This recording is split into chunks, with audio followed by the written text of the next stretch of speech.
tuned to Malayali Reporter Australia for social, political and entertainment news.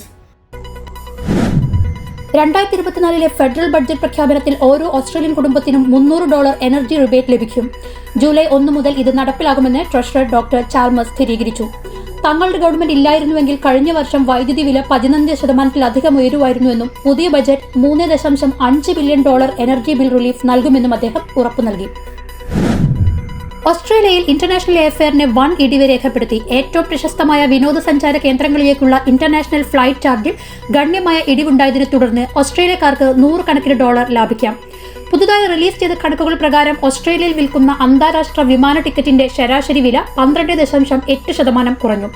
ഇന്തോനേഷ്യയിലേക്കുള്ള യാത്രകൾ 21%, ന്യൂസിലാൻഡിലേക്ക് 13%, US-ലേക്ക് 12.45% കുറഞ്ഞതായി കണക്കുകൾ കാണിക്കുന്നു.